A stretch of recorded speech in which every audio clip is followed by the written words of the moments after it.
समान अध्ययन GK GS के अंतर्गत जैसा कि आप सभी जानते हैं कि मैं 6 सब्जेक्ट लेकर आता हूं और 6 सब्जेक्ट का आपको महारिवीजन लेकर के चल रहा हूं। सबसे पहले हम इतिहास उठाते हैं।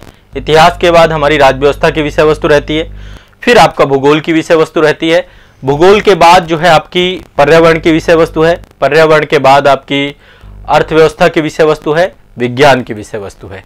ऐसे करके 6 सब्जेक्ट का महारिवीजन हम लोग कर रहे हैं और ये वो टॉपिक हैं जो कि आपके एग्जाम के दृष्टिकोण से इंपॉर्टेंट है। फास्ट फॉरवर्ड एक क्विक रिवीजन टाइप में चीजें चल रही हैं, ठीक है। तो पिछले सेशन में इतिहास से शुरुआत करेंगे। पिछले सेशन में मैंने आपको शिशुनाग वंश बताया था पिछले सेशन में, ठीक है। अब मैं आपको शिशुनाग वंश के आगे ले चलता हूं। शिशुनाग वंश के बाद मतलब हर्यक वंश बता दिया था, अब शिशुनाग वंश आपको बताना है। तो देखिए, मगध साम्राज्य को लेकर हमारी चर्चा चल रही थी। मगध साम्राज्य में कई सारे वंश आए हैं आपके, मगध साम्राज्य में कई सारे वंश आए हैं, जिसमें से शुरुआत हुई थी हर्यक वंश से। मैं आपको मगध साम्राज्य के सारे वंशावली बता रहा हूं और मैं केवल मगध की वंशावली नहीं बताऊंगा, मैं पूरा आधुनिक तक ले चलूंगा अभी वंशावली, ठीक है। बहुत सारे पूर्व मध्य काल में इतने सारे राज्यों इनसे क्वेश्चन पूछता है, तो वंशावली जल्द जल्द हम रिवाइज कर लेते हैं। इससे आपका हिस्ट्री भी पूरा का पूरा रिवाइज हो जाएगा बहुत कम टाइम पीरियड पे, ठीक है। और इनसे जुड़ी हुई महत्वपूर्ण बातें भी मैं डिस्कस कर रहा हूं। हर्यक वंश बताया था मैंने आपको, ठीक है, पिछले सेशन में। हर्यक वंश के बाद शिशुनाग वंश आया था आपका, आज शिशुनाग ही देखेंगे।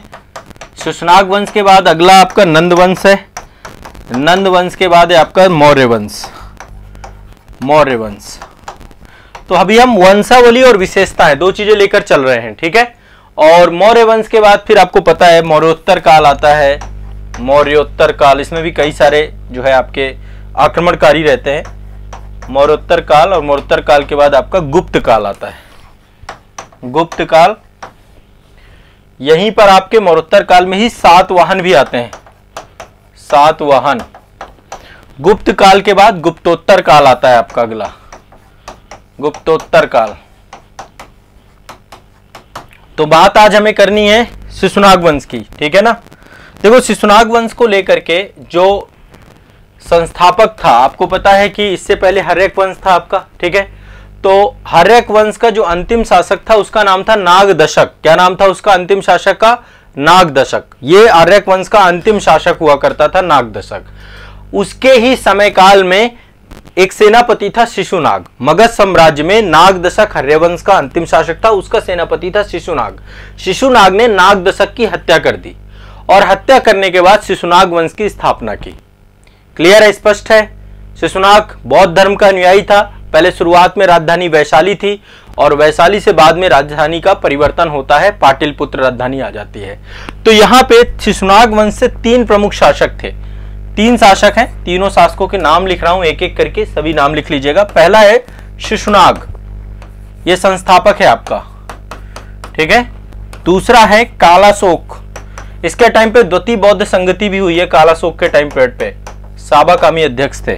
और तीसरा आपका इसका है नंदीवर्धन, अगला शासक है इसका नंदीवर्धन, ये अंतिम शासक है आपके। 3 शासक हुए हैं। यदि मैं शिशुनाग की कार्यकाल की बात करूं, 412 बीसी से लेकर के शिशुनाग जो है गद्दी पर बैठता है और 194 माफ करेगा 394 बीसी तक शासन काल रहता है इसका, 394 बीसी तक शासन काल रहता है। यदि ओवरऑल देखें तो ये 18 वर्ष शासन करता है। शिशुनाग के बाद उसका बेटा आता है, इसको काकवर्ण या कालाशोक इस नाम से हम जानते हैं, ठीक है। काकवर्ण भी बोलते हैं, कालाशोक भी बोलते हैं। तो ये आपका 394 से लेकर के 394 बीसी से लेकर के 366 बीसी तक शासन करता है। एक लंबा टाइम पीरियड रहता है, लगभग जो है ये 28 वर्ष शासन करता है। 28 वर्ष के आसपास इसका शासनकाल हम देखने को पाते हैं। इसके बाद नंदीवर्धन आता है 366 बीसी से लेकर के 344 बीसी तक। बीसी घटती है, ध्यान रखिएगा, ठीक है। तो ये आपके 3 शासकों का क्रम है यहाँ पर। अब हम एक बार थोड़ा सा इनके बारे में कुछ विशेषताएं समझ लेते हैं। शिशुनाग वंश आपका 412, कई जगह पे 413 भी मिलता है, लेकिन आमतौर पे यही है। और इसके द्वारा साम्राज्य का विस्तार किया गया बड़े स्तर पे। शिशुनाग वंश का शासक देखो, हर्यक वंश तो प्राथमिक वंश था, लेकिन शिशुनाग वंश का इतिहास भारतीय इतिहास में एक महत्वपूर्ण स्थान रखता है। क्यों? जब शिशुनाग ने कार्यभार संभाला तो कार्यभार संभालने के बाद सबसे पहले वो साम्राज्य विस्तार पे ध्यान देता है। मगध साम्राज्य के साम्राज्य विस्तार में एक बड़ा योगदान शिशुनाग का भी देखा जाता है। पहले वो अपने आसपास के क्षेत्रों पर विजय हासिल करता है और इसके बाद अवंती को पराजित करता है। ठीक है, अवंती को हर्यक शासक भी लगातार प्रयास कर रहे थे, लेकिन अवंती एक महाजनपद था, आप सभी को पता है, उज्जैनी वाला क्षेत्र आपका जो है। तो अवंती महाजनपद को पराजित करने का काम कौन करता है? मगध साम्राज्य में मिलाने का काम कौन करता है? शिशुनाग। अवंती का शासक था अवंतीवर्धन, तो अवंतीवर्धन को युद्ध में पराजित करता है और पराजित करके अवंती राज्य को जो है ये शिशुनाग वंश का हिस्सा बना लेता है। ठीक है, तो पहला काम इसने क्या किया? अवंती राज्य को हिस्सा बनाता है। अवंती राज्य हिस्सा बन जाता है। हिस्सा बन जाता है, किसका हिस्सा बन जाता है? शिशुनाग वंश का। शिशुनाग वंश का हिस्सा कौन सा बन जाता है? अवंती राज्य। पहली बात तो यह ध्यान रखना है। ठीक है, अवंती के सम्राट अवंतीवर्धन को युद्ध में पराजित कर देता है। क्लियर है, स्पष्ट है सभी को? तो अवंती राज्य अब शिशुनाग राज्य का हिस्सा बन जाता है। अब इसके बाद मगध साम्राज्य की सीमा धीरे धीरे लगातार बढ़ती जाती है और जब अवंती को जीत लिया जाता है तो ये मालवा तक का क्षेत्र इसके हिस्से में आ जाता है। लेकिन शिशुनाग यही नहीं रुका, लगातार वो और मगध साम्राज्य का विस्तार करता चला गया। उसने वत्स महाजनपद को भी मगध का हिस्सा बना दिया। तो अवंती को पराजित करता है, वत्स महाजनपद को याद करिए, महाजनपद काल मैंने आपको पढ़ाए हैं, कौशाम्बी इसकी राजधानी रही है। तो ये आपका जो है वत्स को भी पराजित करता है, अवंती को भी पराजित करता है। इसके बाद जो है मगध साम्राज्य का काफी बड़ा रूप जो है इसके समय काल पे देखने को मिलता है। अब धीरे धीरे देखिए क्या हो रहा है, मगध में व्यापार बढ़ रहा है। जैसे जैसे ये युद्धों में जीतता जा रहा है तो यहाँ का ट्रेड बढ़ रहा है। ठीक है, और ऐसा कहते हैं कि शिशुनाग ने मौर्य काल के पूर्वकालिक तौर पे देखा जाए तो शिशुनाग ने जो बेनिफिट दिया मौर्य साम्राज्य को, वो एक तरीके से शिशुनाग एक पूर्वगामी शासक के तौर पे देखा जाता है। ठीक है, तो मौर्य वंश के शासनकाल से पहले शिशुनाग ने कार्य किया। ठीक है, इसके बाद साम्राज्य कहां से कहां तक हो गया? शिशुनाग के टाइम पीरियड पे बंगाल से लेके मालवा तक के क्षेत्र को अपने साम्राज्य में मिला लिया। ठीक है, राजधानी वैशाली को बनाया। पहले राजगीर राजधानी हुआ करती थी, गिरिब्रिज। राजगीर तो राजधानी रही ही रही, लेकिन वैशाली को इसने केंद्र बनाया मगध साम्राज्य का। ठीक है, इसके बाद कहते हैं शिशुनाग ने मतलब सुना था काफी लोगों से कि जो है शिशुनाग मतलब पहले ये मतलब कि जो वंशज थे शिशुनाग के वो वैशाली वाले क्षेत्र में थे, इसलिए वो जो है राजगीर से अपनी राजधानी यहां पर बना लेता है। ठीक है, वैशाली कन्वर्ट कर लेता है। इसके बाद कहते हैं 994 एडी में बीसी में शिशुनाग की मृत्यु हो जाती है। 394 माफ करेगा, 394 बीसी में शिशुनाग की मृत्यु हो जाती है। उसके बाद उसका बेटा आता है, कालाशोक शासक बनता है। बहुत ही महान शासक, पिता की तरह योग्य भी रहता है, बहुत ही महान शासक रहता है। उसने दो काम किए। ठीक है, इसका एक नाम और था काकवर्ण। काला रंग होने के कारण से इसको काकवर्ण या कालाशोक भी कहा जाता था। काकवर्ण या कालाशोक भी कहा जाता था, ध्यान रखिएगा।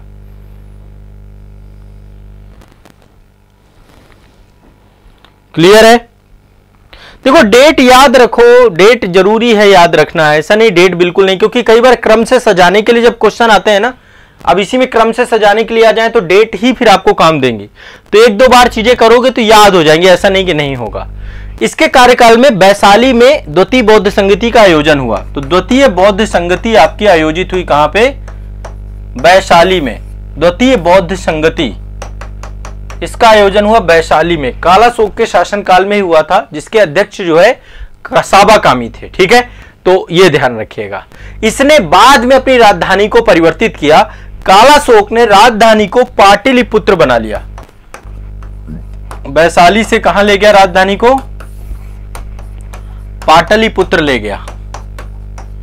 अपनी राजधानी को ये वैशाली से मूव कर ले गया पाटलिपुत्र। कहां ले गया? पाटलिपुत्र राजधानी, ध्यान रखिएगा। ठीक है, इसके बाद कहते हैं कि आगे चल करके महापदम नामक एक व्यक्ति था, तो कालाशोक की हत्या उसके द्वारा कर दी जाती है और 366 बीसी में इसके द्वारा इसकी हत्या कर दी जाती है। और कहते हैं कालाशोक की मृत्यु के बाद उसके पुत्र जो होते हैं वो जो है यहां पर लगभग 22 साल तक शासन करते हैं। तो उन्हीं में से नंदीवर्धन का नाम निकल के आता है। ठीक है।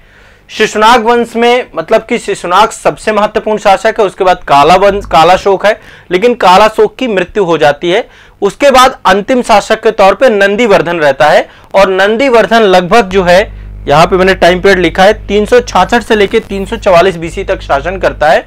और शासन करने के बाद जैसे ही नंदीवर्धन की मृत्यु होती है तो यहां पर आ जाता है कौन सा वंश, एक नया वंश आ जाता है जिसका नाम है नंद वंश। महापद्म नंद के द्वारा नंद साम्राज्य की स्थापना रखी जाती है, तो एक नया वंश आ जाता है नंद वंश। ठीक है, यह ध्यान रखिएगा। क्लियर है, स्पष्ट है, सारी चीजें यहां पर मैंने आपको बताने का प्रयास किया। बहुत ज्यादा कुछ नहीं है इसमें, सिंपल सा है। ठीक है, 3 शासक हैं आपके, शिशुनाग वंश, फिर कालाशोक, काकवड़ और आपका अंतिम महानंदिन या नंदीवर्धन भी बोलते हैं, इसका नाम महानंदिन भी है आपका दूसरा। ठीक है, क्लियर है सभी को? पता इतिहास का क्लियर है इतना सेगमेंट ये आपका। अब देखो मैं बहुत ज्यादा और डिटेल में नहीं जाऊंगा, मेन चीजें आपको बता रहा हूं, बाकी चीजें आपको बैच के अंदर पढ़ना है, चीजें वहां पर बताऊंगा।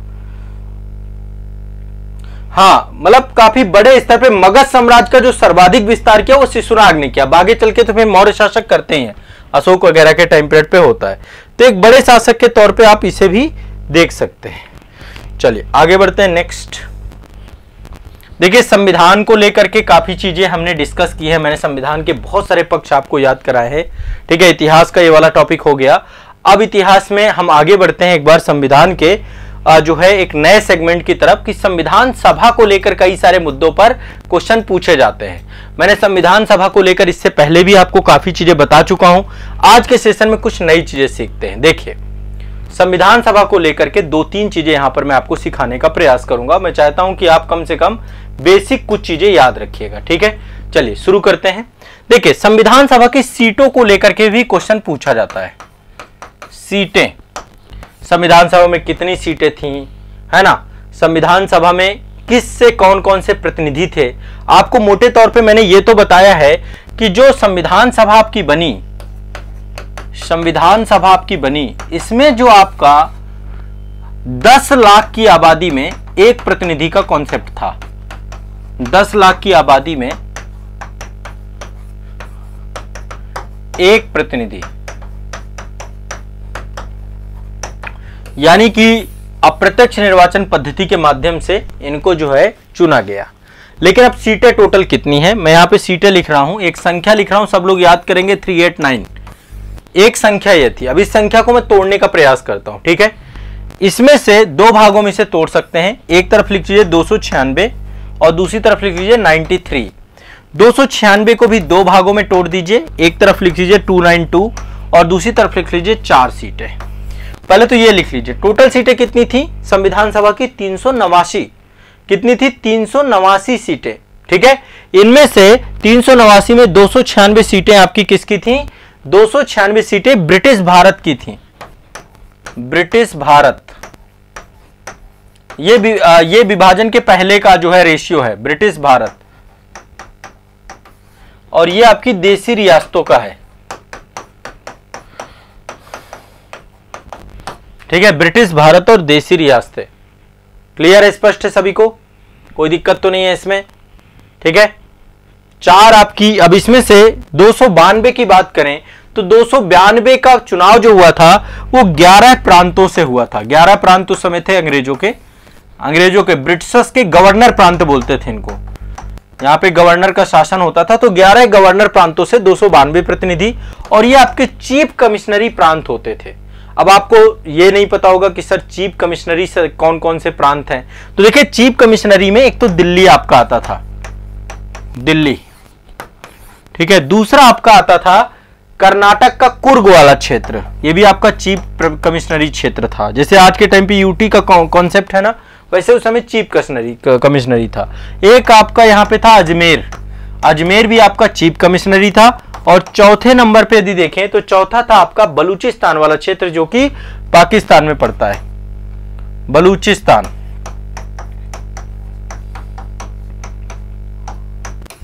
ये आपके 4 चीफ कमिश्नरी प्रांत थे, जिनसे एक एक प्रतिनिधि यहां से लिया गया था। तो 4 प्रतिनिधि आपके यहां पे थे। ठीक है, क्लियर है? जुलाई 1946 में चुनाव संपन्न कराए गए थे। चुनाव कब हुए थे संविधान सभा को लेकर? जुलाई 1946 में।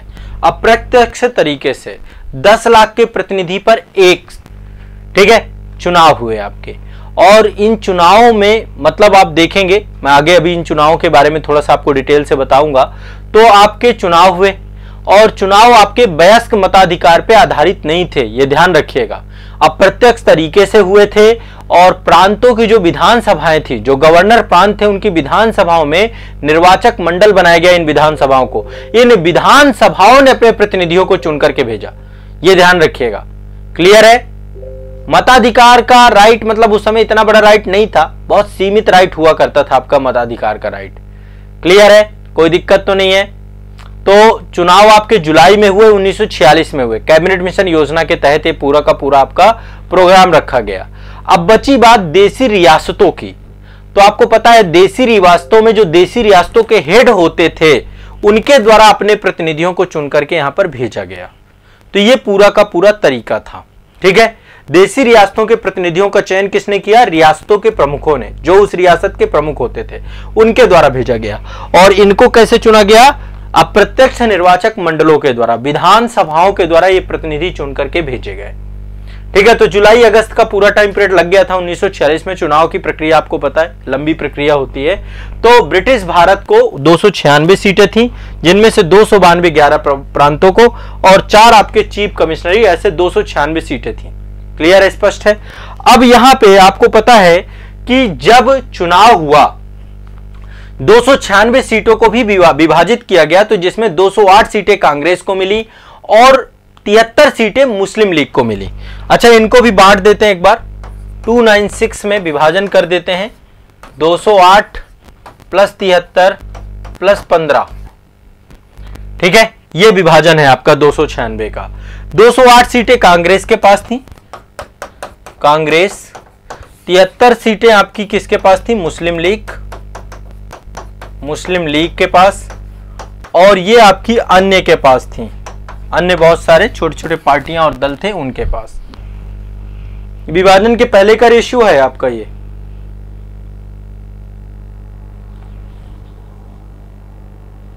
कुछ लोग यहाँ पे क्लास में बाय बाय ये सब मत किया करिए, है ना। क्लास का एक जो है मर्यादा रखिए। क्लास में आप आ रहे हैं तो आप पढ़िए, यदि आपको किसी कार्यवश जाना है तो यहाँ पे विदाई समारोह नहीं चल रहा है। ठीक है, अभी क्लास चल रही है, चलती क्लास में ये थोड़ा सा आप लोग मर्यादा के साथ रहिए। कोई भी बच्चा है यहाँ पे, ठीक है, सभी के लिए मैं कह रहा हूं, जो लोग पढ़ रहे हैं उनको किसी भी तरीके से कोई डिस्टर्ब नहीं करेगा।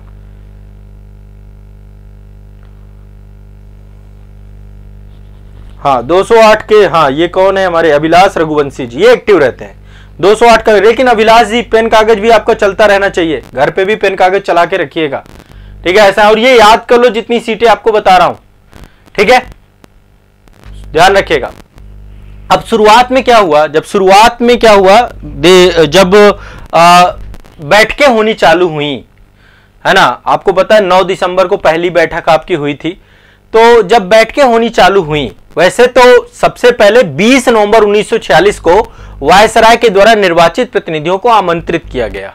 तो शुरुआत में देसी रियासतें सम्मिलित नहीं होती हैं, देसी रियासतें आगे चल करके फिर वो सम्मिलित होती हैं। ठीक है, पहले शुरुआत में देसी रियासतें नहीं आती हैं, देसी रियासतें आती है तीसरे अधिवेशन में। संविधान सभा के तीसरे अधिवेशन में धीरे धीरे धीरे, जब सरदार पटेल की भूमिका रहती है ना, सरदार पटेल भी धीरे धीरे देसी रियासतों को मिलाते चले जाते हैं भारत संघ में, तब देसी रियासतें मिलना चालू होती हैं।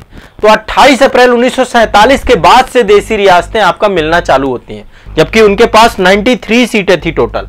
देसी रियासतों को कितना दिया गया था? 93 सीटें दी गई थी। तो शुरुआत में देसी रियासतें इसमें सम्मिलित नहीं हो रही थी। अब चलिए और कुछ फैक्ट यहां पर देखते हैं। चुनाव आपके कब हुए? जुलाई अगस्त 1946 में।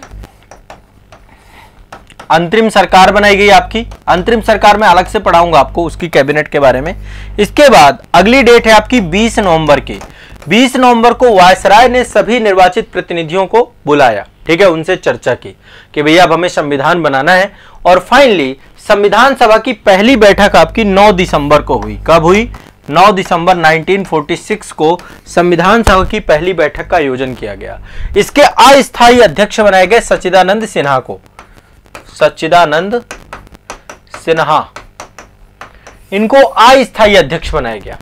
ठीक है, लाइक अभी वर्तमान में प्रोटेम स्पीकर सबसे वरिष्ठतम सदस्य थे, तो इनको अस्थायी अध्यक्ष बनाया गया। ठीक है, ध्यान रखिएगा। जब संविधान सभा की पहली बैठक हो गई तो मात्र 207 सदस्य ही इसमें सम्मिलित हुए। कितने? 207 सदस्य ही सम्मिलित हुए। इसमें मुस्लिम लीग नहीं सम्मिलित हुई। मुस्लिम लीग का, क्योंकि अभी विभाजन की बात थी नहीं, विभाजन तो जून में आया आपका, बैटन प्लान तो आपका जून का है। ठीक है, तो इसमें विभाजन नहीं हुआ था, तो मुस्लिम लीग सम्मिलित नहीं हुई। टोटल 9 महिलाएं सम्मिलित हुई थी। प्रथम जो बैठक थी 207 में से 9 महिलाएं थी, ना तो देशी रियासतें सम्मिलित हुई, तो काफी लोग सम्मिलित नहीं हुए पहली बैठक में। ठीक है, तो पहली बैठक की अध्यक्षता किसने की? सच्चिदानंद सिन्हा ने। इससे भी क्वेश्चन पूछता है, ये भी ध्यान रखिएगा। क्लियर है सभी लोग? अच्छा, एमपी वाले जितने भी एग्जाम दे रहे हैं सभी लोग के लिए है, देखो ये सेशन, सब लोग इत्मीनान से रिवाइज करो, बढ़िया है। तो सच्चिदानंद सिन्हा आपका जो है 9 दिसंबर 1946 को बैठे। इसके बाद अगली बैठक आपकी 11 दिसंबर को हुई। 11 दिसंबर 1946 को नेक्स्ट बैठक हुई आपकी, अगली बैठक 11 दिसंबर 1946 को अगली बैठक हुई संविधान सभा की। और इस सभा में डॉक्टर राजेंद्र प्रसाद को निर्विरोध संविधान सभा के स्थायी अध्यक्ष के रूप में निर्वाचित कर लिया गया। राजेंद्र प्रसाद, डॉक्टर राजेंद्र प्रसाद को किसके लिए, मतलब ये परमानेंट मेंबर बन गए। तो पहले सच्चिदानंद सिन्हा थे, फिर आपके राजेंद्र प्रसाद आपके बन गए। इसके बाद अब संविधान सभा चूंकि बैठ चुकी थी, तो संविधान सभा में एक प्रस्ताव लाया गया कि उद्देश्य क्या है इस संविधान सभा का। 13 दिसंबर को अगली बैठक हुई। 13 दिसंबर को लाया गया उद्देश्य प्रस्ताव। कौन लेकर आए उद्देश्य प्रस्ताव? जवाहरलाल नेहरू। जवाहरलाल नेहरू ये लेकर के आए उद्देश्य प्रस्ताव। पंडित नेहरू लेकर के आए। ठीक है, तो पंडित नेहरू के द्वारा उद्देश्य प्रस्ताव लाया गया, और यह उद्देश्य प्रस्ताव आगे चल करके 22 जनवरी 1947 को 22 जनवरी 1947 को इसको स्वीकार कर लिया गया। क्या कर लिया गया? स्वीकार कर लिया गया। किसके द्वारा स्वीकार कर लिया गया इसको? इसकी स्वीकृति किसने दे दी? संविधान सभा ने। ठीक है, संविधान सभा ने स्वीकार कर लिया। उद्देश्य ऑब्जेक्टिव प्रपोजल्स आपके लेकर के आए गए। इसके बाद 3 जून 1947 को आपको पता है विभाजन का प्लान आ जाता है। ठीक है, और जैसे ही विभाजन का प्लान आता है तो फिर होता क्या है, ध्यान से समझिएगा। पाकिस्तान एक नया देश बन जाता है। यहां पे संख्या कितनी थी भैया? यहां पे थी टोटल संख्या आपकी 389। इसमें मुस्लिम लीग चली जाती है आपकी, मुस्लिम लीग। ठीक है, संविधान सभा के सदस्यों की संख्या कितनी बन जाती है? क्योंकि पाकिस्तान के लिए अलग एक संविधान सभा बन जाती है, तो टोटल संख्या बच जाती है आपकी यहां पर 299। विभाजन के बाद जो संख्या बचती है 299 बचती है विभाजन के बाद, जिसमें से 229 सदस्य आपके प्रांतों से होते हैं, जो ब्रिटिश प्रांत होते हैं 229 प्रतिनिधि, और 70 प्रतिनिधि आपके भारतीय रियासतों के बसते हैं।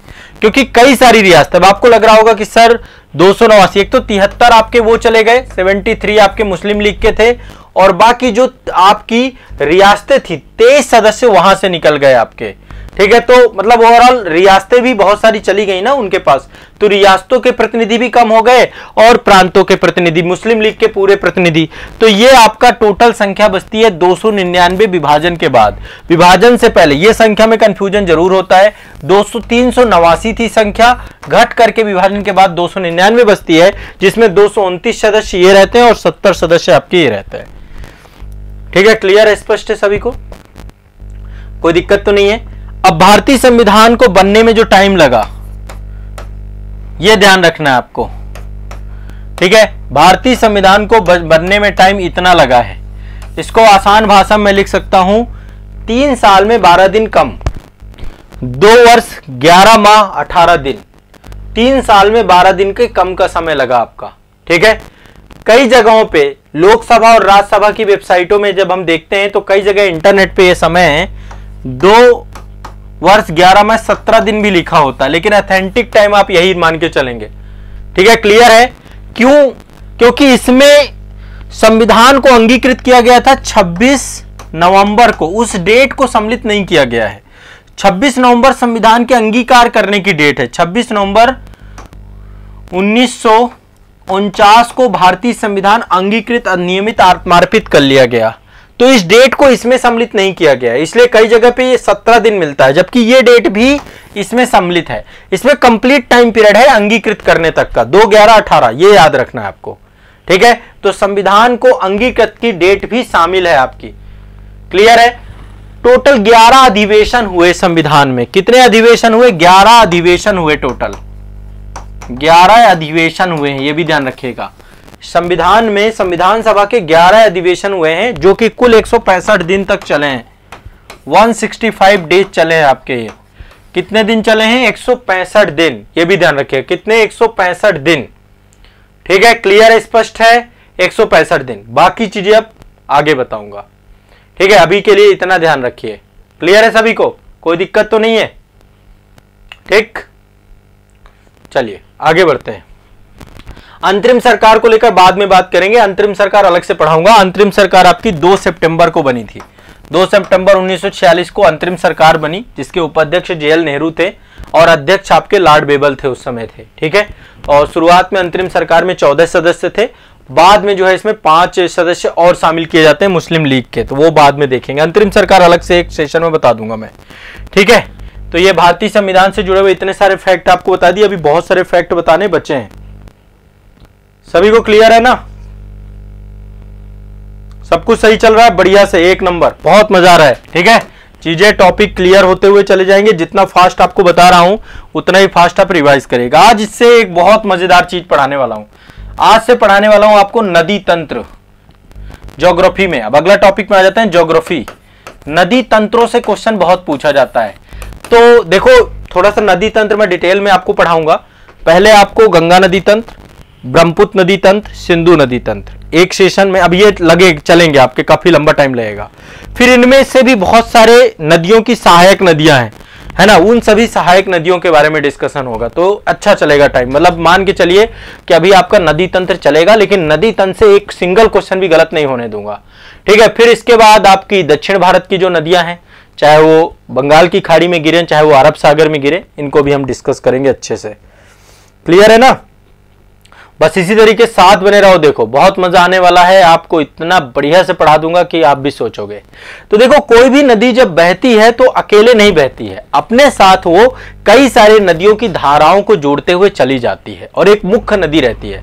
हमेशा किसी भी नदी तंत्र में एक मुख्य नदी होगी। जैसे आप यहाँ पे देखिए, ये गंगा नदी है। गंगा नदी तंत्र की मुख्य नदी है।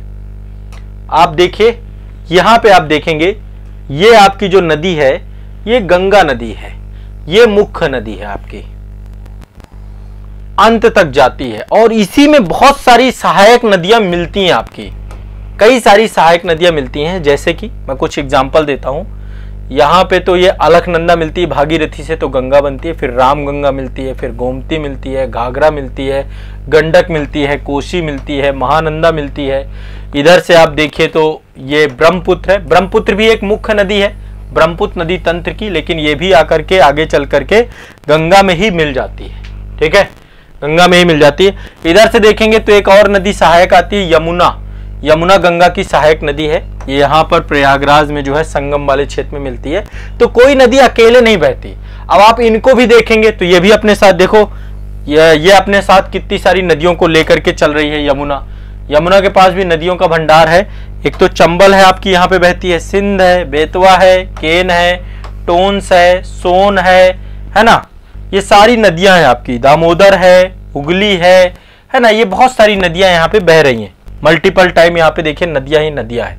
ये गंगा नदी तंत्र है आपका पूरा प्रॉपर। क्लियर है, स्पष्ट है सभी को? कोई दिक्कत नहीं है ना इसमें? अब चलिए आज से गंगा नदी तंत्र को शुरुआत करते हैं। गंगा नदी तंत्र में पहले मैं उत्तराखंड वाला सेगमेंट आपको बताऊंगा। ठीक है, आमतौर पे इसको लेकर बच्चों में बहुत दिक्कत होती है। इसको मैं उत्तराखंड कहूं या फिर ये कह सकता हूं कि जो मैं आपको बताने जा रहा हूं ये अलकनंदा नदी तंत्र है।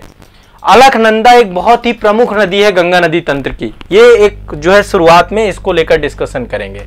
तो देखिए गंगा, इससे बहुत क्वेश्चन आते हैं, मैच द फॉलोइंग क्वेश्चन भी आते हैं और इससे प्रश्न पूछता है।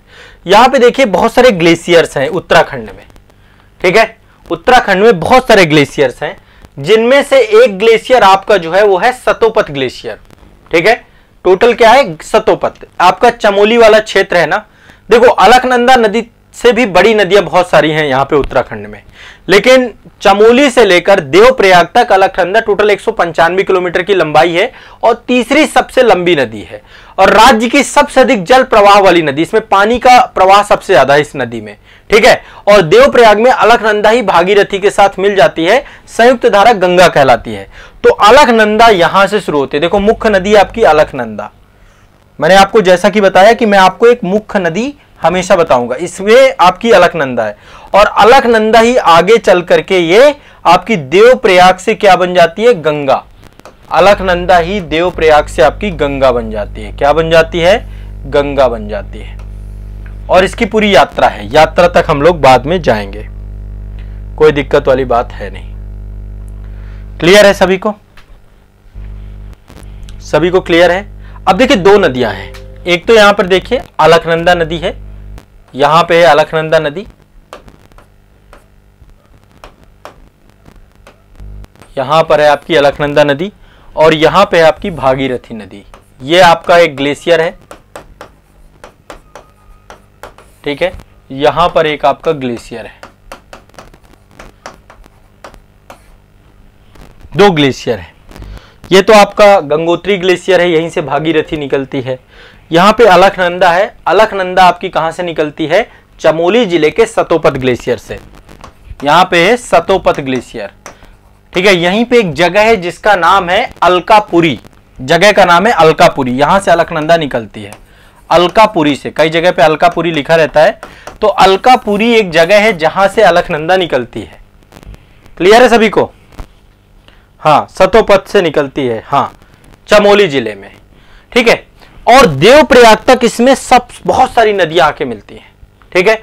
और जो नदियां इसमें आकर के मिलती हैं वो सभी इसके संगम कहलाते हैं। इसमें 5 संगम है आपके टोटल, ठीक है, 5 संगम है, 5 प्रयाग है, पंच प्रयाग है, देवप्रयाग, विष्णु प्रयाग, नंद प्रयाग, कर्ण प्रयाग, रुद्र प्रयाग। तो ऐसे करके 5 प्रयाग है और इन 5 प्रयागों से आपके क्वेश्चन पूछे जाते हैं, ठीक है। अब देखिए मैं यहां पे थोड़ा सा आपको स्पष्ट करता जाता हूं। सबसे पहले जब अलकनंदा निकलती है आपकी सतोपत ग्लेशियर से, तो इससे एक छोटी सी नदी यहां पे आके मिलती है जिसका नाम है लक्ष्मण नदी, लक्ष्मण गंगा बोलते हैं इसको। क्या बोलते हैं, लक्ष्मण गंगा,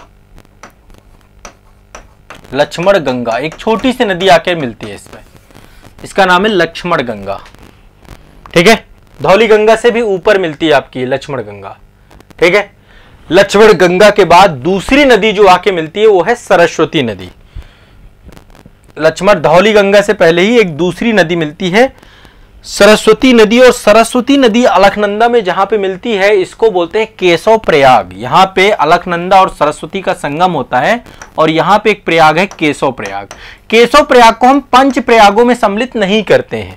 ये जो देव प्रयाग, विष्णु प्रयाग, नंद प्रयाग, कर्ण प्रयाग है, इनमें हम सम्मिलित नहीं करते हैं, ठीक है। सरस्वती नदी पे वहां पे भीम पुल भी बनाया गया है आपका, ठीक है। और सरस्वती नदी का उद्गम जो होता है कामित पर्वत श्रेणी से होता है। कामित पर्वत को आप लोगों ने पढ़ा होगा ना पर्वत शिखरों में, तो एक कामित पर्वत है आपका, तो कामित पर्वत से ही आपका जो है सरस्वती नदी का उद्गम होता है, ठीक है।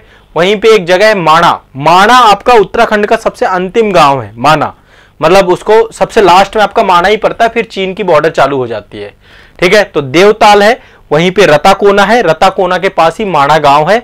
माणा गांव से ही जो है आपका वहीं पे माना दर्रा है, माना ला दर्रा है ना आपका, वहीं से कामत से निकलती है सरस्वती नदी और आकर के केशव प्रयाग में अलकनंदा से मिल जाती है। तो पहले लक्ष्मण गंगा मिलती है, फिर सरस्वती मिलती है, ठीक है।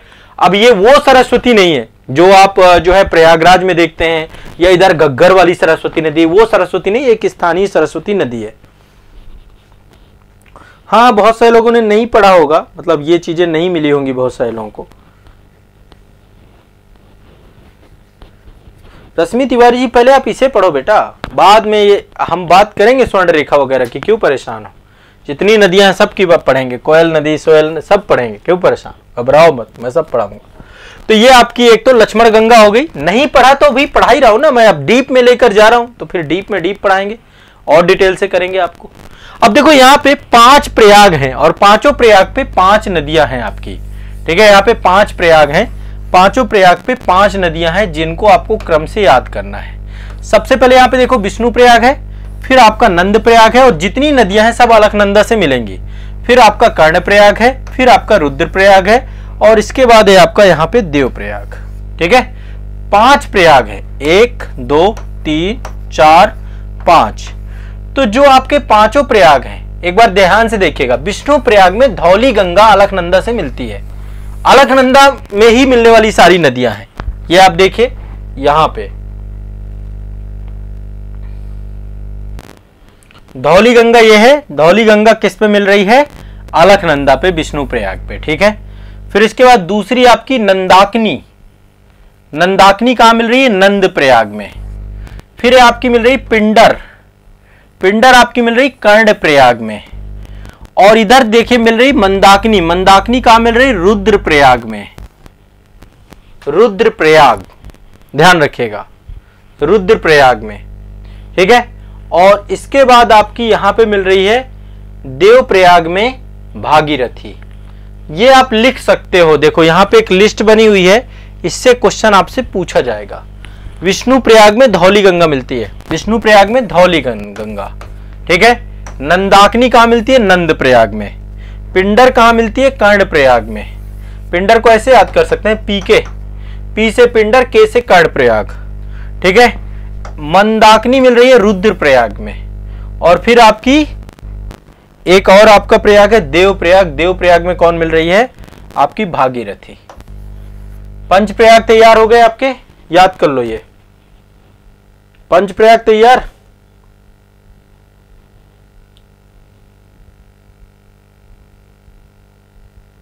क्लियर, ठीक है। चलो आगे चलते हैं, ये हो गया ज्योग्राफी का, भी आगे और पढ़ेंगे। अब नदी तंत्र चालू हो गया तो नदी तंत्र आपका चलता रहेगा।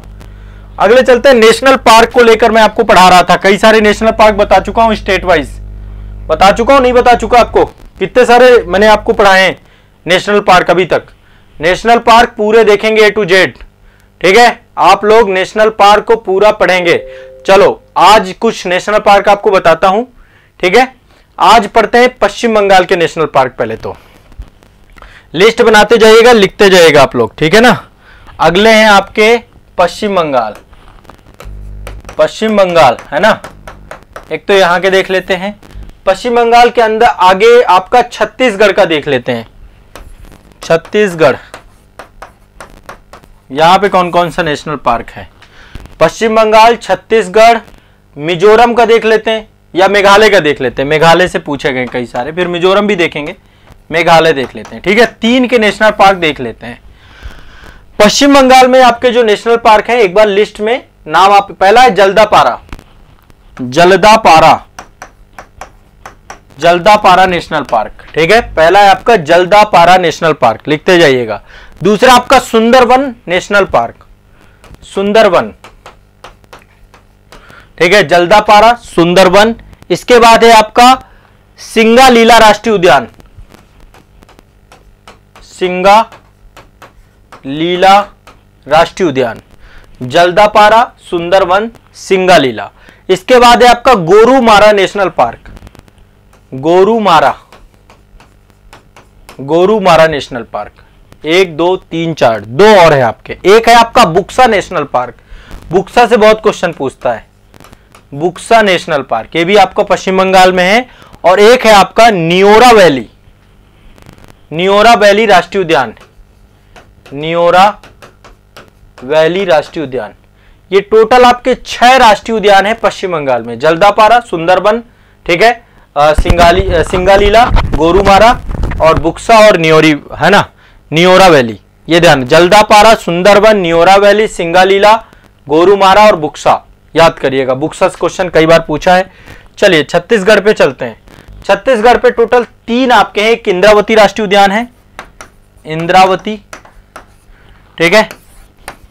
इंद्रावती के बाद 2 राष्ट्रीय उद्यान है, एक है कांगेर घाटी, दूसरा है गुरु घासीदास, गुरु घासीदास राष्ट्रीय उद्यान, और तीसरा है कांगेर घाटी, ठीक है। ये आपके 3 राष्ट्रीय उद्यान आपके यहां पर हैं। मेघालय की बात करें तो मेघालय से आपका है नोक्रेक नेशनल पार्क। नोक्रेक से क्वेश्चन बहुत बार पूछा है, नोक्रेक राष्ट्रीय उद्यान, ठीक है। ये मैच द फॉलोइंग में क्वेश्चन पूछता है।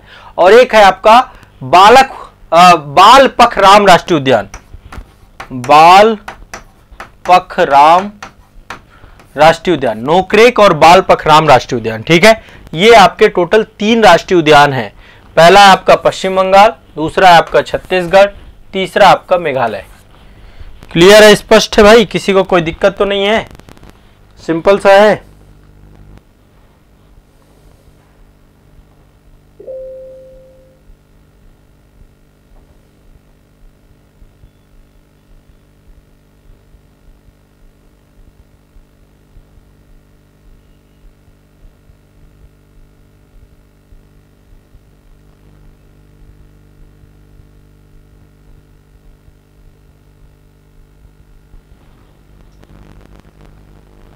ठीक है, चलिए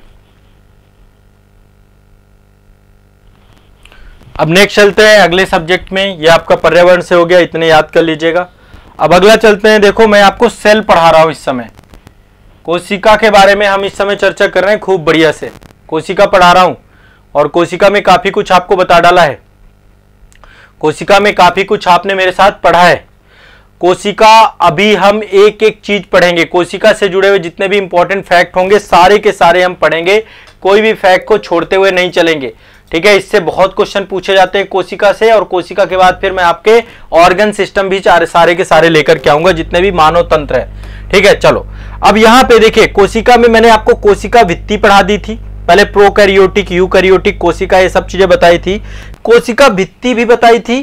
कोशिका भित्ति के पहले जो है मैंने आपको बताया था कि जो जीव द्रव्य होता है वो कैसा होता है, जीव द्रव्य के बारे में भी बताया था। आज हम पढ़ेंगे वैक्यूल्स के बारे में, रिक्तिकाओं के बारे में। किसके बारे में पढ़ेंगे? रिक्तिका के बारे में। ये भी आपका कोशिका भित्ति का, कोशिका का एक हिस्सा है। और रिक्तिकाएं जो है केवल और केवल आपकी पादप कोशिकाओं में पाई जाती हैं। रिक्तिकाएं, रिक्तिकाएं कहां पाई जाती हैं? आपकी पादप कोशिका में। कहां पाई जाती हैं? आपकी पादप कोशिका में रिक्तिका पाई जाती है। कहां पाई जाती है? पादप कोशिका में। ध्यान रखिए, केवल पादप कोशिका में। जो नई कोशिकाएं होती हैं उनमें तो इनका आकार छोटा होता है, लेकिन जैसे जैसे कोशिका परिपक्व होती जाती है इनका आकार बड़ा होता जाता है, ठीक है। आप देखेंगे एक किसी भी पादप कोशिका में कई सारी रिक्तिकाएं होती हैं, ठीक है, और इनकी संख्या भी धीरे धीरे कम होती जाती है। जब ये नई कोशिकाएं होती हैं, नवजात कोशिकाएं होती हैं, तो इनका आकार जो है छोटा होता है और संख्या ज्यादा होती है। धीरे धीरे क्या होती हैं? रिक्तिकाएं आपकी धीरे धीरे कम होती जाती हैं और आकार बड़ा होता जाता है। तो रिक्तिकाएं विभिन्न आकारों की पाई जाती है, इनका कोई फिक्स आकार नहीं होता है। क्लियर है? स्पष्ट है?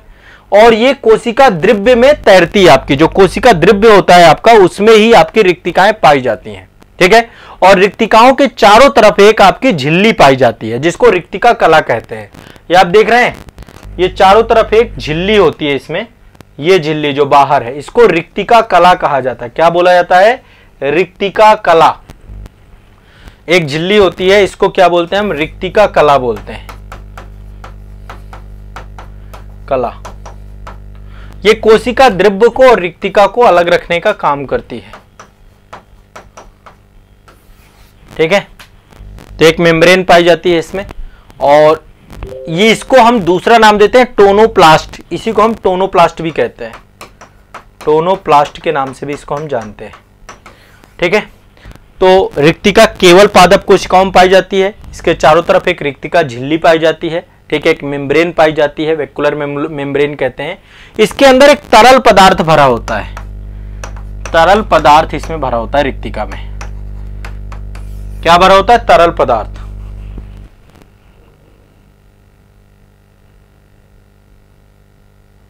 हाँ टफ तो लगेंगे, जब कोई भी मतलब पर्सन पहली बार हिंदी में वो भी ये पढ़ना पड़े तो फिर टफ तो लगेंगे, नो डाउट, ठीक है। बट फिर भी आप एक बार इंग्लिश में भी इसको देख लीजिएगा, ठीक है। इसमें तरल पदार्थ पाया जाता है रिक्तिका के अंतर्गत, ठीक है, और इसको रिक्तिका रस कहते हैं, है ना। वैक्यूलर स्वैप के तौर पे इसको कहते हैं, वैक्यूलर स्वैप इसमें पाया जाता है, या रिक्तिका रस कहते हैं। इसमें कई सारे खनिज पदार्थ होते हैं आपके, जैसे कि इसमें आपका जो है नाइट्रेट्स पाए जाते हैं, क्लोराइड्स पाए जाते हैं, फास्फेट पाए जाते हैं, बहुत सारे इसमें कार्बोहाइड्रेट होते हैं, एमाइड्स होते हैं, आपके एमिनो अम्ल होते हैं, प्रोटीन है, कार्बनिक अम्ल है, कई सारे रंग भी पाए जाते हैं, तो और द्रव्य भी पाया जाता है। इसमें कई सारे अपशिष्ट उत्पाद भी पाए जाते हैं, वेस्ट प्रोडक्ट भी यहां पर देखने को मिलते हैं। क्लियर है, स्पष्ट है। तो रिक्तिका में कई सारे आपके खनिज पदार्थ भी पाए जाते हैं, ठीक है, ये आपको ध्यान रखना है। क्लियर, पहली चीज, ठीक है। अब यहां पे इसमें रिक्तिकाओं में कई सारे एंथोसाइनिन पाए जाते हैं, मतलब कई सारे रंग पाए जाते हैं, नीला रंग, बैगली रंग, लाल रंग, गुलाबी रंग, विभिन्न रंग पाए जाते हैं, क्योंकि इसमें एंथोसाइनिन पाया जाता है। तो ये कई कलर की हो सकती है, ठीक है। इसमें रिक्तिका में क्या हो सकता है, कई सारे कलर हो सकते हैं। किसके कारण होता है, एंथोसाइनिन के कारण से, ठीक है। और किसकी रिक्तिकाओं में, जो पुष्प होते हैं आपके, पुष्पों की रिक्तिकाएं जो होती हैं, और जो फलों की रिक्तिकाएं होती हैं उनमें, क्योंकि वो भी आपका प्लांट का ही, प्लांट से ली होती है उसमें, तो इनमें कई सारे प्रकार के अलग अलग रंग पाए जाते हैं, एंथोसाइनिन पाए जाते हैं, ठीक है। बाकी लवक के बारे में आपको बताऊंगा, लवक अलग चीज है, लवक को लेकर हम अलग से डिस्कस करेंगे। तो रिक्तिका से क्वेश्चन जो भी बनेंगे आप यहां पे देख सकते हैं, ठीक है। तो मैंने दो तीन आपको संरचनाएं बता दी। एक तो मैंने आपको ये बता दिया, कोशिका भित्ति के बारे में बताया आपको, इसके बाद जीव द्रव्य के बारे में बताया है, और अभी रिक्तिका के बारे में बताया है। अब इसमें बहुत सारे ऑर्गन्स हैं, जैसे माइटोकॉन्ड्रिया है, राइबोसोम्स हैं, गोल्जी बॉडी है, लाइसोसोम्स हैं, वो सारे जितने भी होंगे धीरे धीरे हम सबको देखेंगे। केंद्रक के बारे में पढ़ेंगे, डीएनए के बारे में पढ़ेंगे, क्रोमोसोम्स के बारे में पढ़ेंगे, लिंग जो आपके सेक्स क्रोमोसोम्स होते हैं वो क्या होते हैं, सबको लेकर के एक एक करके हम डिस्कस करेंगे। उसका आप लोग थोड़ा सा इंतजार करिए, धीरे के धीरे हम सारी चीजों को देखने का प्रयास करेंगे, ठीक है। तो आज के सेशन में बायो को लेकर इतना ही, बायो में आगे भी चलेंगे। अब नेक्स्ट मैं आपको नया टॉपिक पढ़ा रहा हूं, वैसे इस टॉपिक पे मैं काफी चर्चा कर चुका हूं, लेकिन एक बार फिर से मैं, चूंकि मैं आपको आरबीआई पढ़ा रहा था, मैंने बीच में बैंकिंग आपकी स्टार्ट की थी जिसमें आरबीआई के बारे में बताया था। आरबीआई का काम होता है, अब हम इकोनॉमी देख रहे हैं, ठीक है। आरबीआई का काम होता है महंगाई को नियंत्रित करना, इस पे भी काम करना, और इसके लिए आरबीआई क्या करता है, मॉनेटरी पॉलिसी जारी करता है। अब मैं आपको मुद्रास्फीति वगैरह की परिभाषा नहीं बताऊंगा, इसके लिए आपको पहले के सेशन देखने पड़ेंगे, वहां पे मैंने डिटेल से आपको मुद्रास्फीति वगैरह बताया है। मैं आपको बताऊंगा कि कैसे आरबीआई के द्वारा मुद्रास्फीति को नियंत्रित करने के लिए मौद्रिक नीति जारी की जाती है।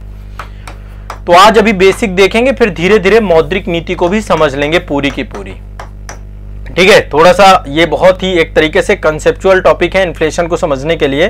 तो देखिए, महंगाई को नियंत्रित करने के लिए मुद्रास्फीति मतलब महंगाई, ठीक है। मैंने आपको इसकी परिभाषा बताई थी कि जब मुद्रा की क्रय शक्ति कम हो जाए, इसका मतलब होता है महंगाई। तो महंगाई को नियंत्रित करने के लिए आरबीआई हर 2 महीने में मौद्रिक नीति लेकर के आता है। मौद्रिक नीति एक टूल है आपका।